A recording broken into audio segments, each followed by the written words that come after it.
It's one of the ugliest words in the English language. What is it? You'll have to stay tuned to find out. There's a message true and glad for the sinful and the sad. Ring it out, ring it out, ring it out, ring it out. It will give them courage new, it will help them to be true. Ring it out, ring it out, ring it out, ring it out. Ring out, merrily ring the word, speeding away, Lord, message divine, and see. send it today. Still far from Jesus, many live in sin. Lost and those in doubt, darkness and doubt. Welcome to the Truth and Love program. Let me start today by telling you about Melissa.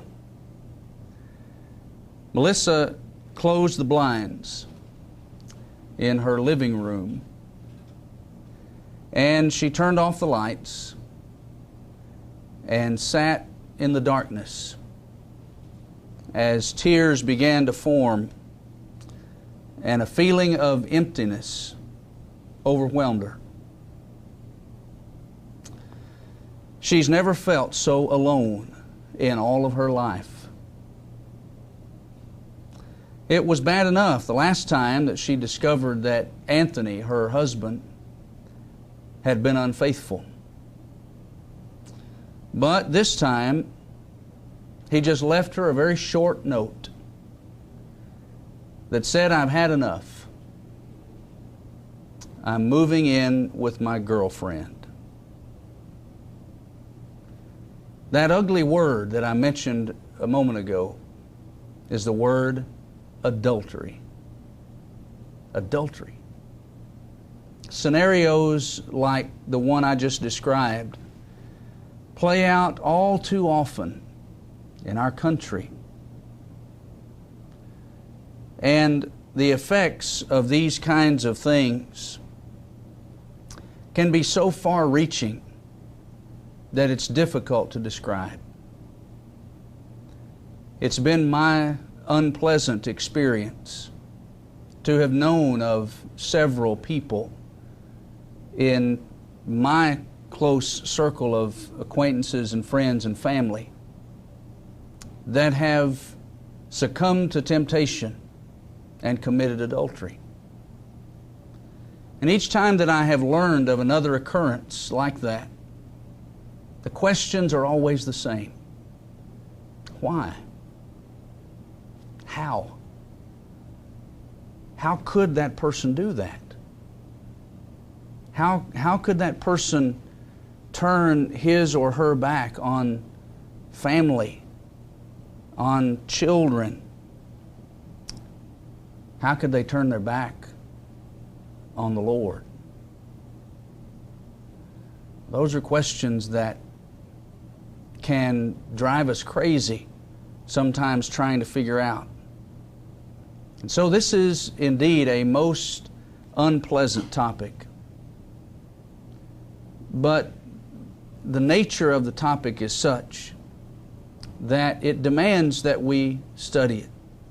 The Bible certainly addresses the issue. It addresses the topic of adultery, and it does so in very plain language. Now, it's my intention to deal delicately with this topic.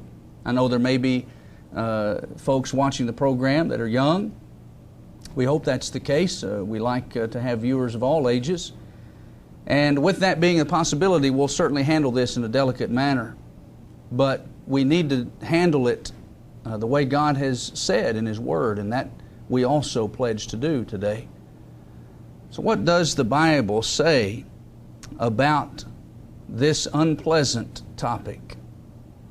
Well, first of all, let's talk about the causes. Why does it happen? Why do people commit adultery? Well, I'm convinced that nobody just simply wakes up one morning with happy marriage, happy home life, everything lovely and wonderful, wonderful relationship with God. Nobody wakes up one day in that condition and simply says to himself, "You know what? I think today I'll throw my life away. I think today I will tear up my home. I think that I'll just go ahead and ruin a handful of lives by committing adultery. Now, how do I get started with that? Now, that conversation doesn't happen. That's not the way that it works. Infidelity, unfaithfulness to one's spouse begins in the heart. It begins in the mind. You see, the person, by the time a person physically commits adultery, that person has already been for some time engaging and indulging in some kind of progressively more intense mental and emotional affairs. That's the way it happens. It happens progressively. It begins in the heart. It begins in the mind. And so when you talk about the cause or causes of adultery, that's where we have to begin. Ultimately, you can bring back the cause to an unguarded and an unprotected mind. And you know what? That should come as no surprise to us. You know, that's what we find when you analyze the situations, the circumstances where adultery has taken place. You find in discussing that with people and getting back into their history, you find that that's the case. They start the mental process first, and then it ultimately ends up in the physical act. But that should not surprise us, because Jesus said that that was exactly the way it happens. Open your New Testament to Matthew chapter 15. Matthew chapter 15. And notice what the Lord said in verses 18 and 19. But those things which proceed out of the mouth come from the heart, and they defile a man. For out of the heart proceed evil thoughts, murders, adulteries, fornications, thefts, false witness, blasphemies. These are the things which defile a man. Now again, notice how Jesus described the process. He talked about things that are overt actions, adultery, fornication, theft, blasphemy, and such like. But He said those things proceed from the heart. They come from within a person. And so when a person commits adultery or fornication, the physical act is committed only because one has already taken his heart and his mind there. And those actions proceed from an unprotected and an unguarded mind or heart. Back in the Sermon on the Mount, in Matthew chapter 5, Jesus gave a stern warning about the importance of guarding our thoughts. Matthew 5, beginning in verse 27, "You have heard that it was said to those of old, 'You shall not commit adultery.' But I say to you that whoever looks at a woman to lust for her has already committed adultery with her in his heart." Now you see that Jesus here gives a warning about guarding and protecting our minds and our thoughts. He reminded them of what they had heard, what the law of Moses had stated, "You shall not commit adultery."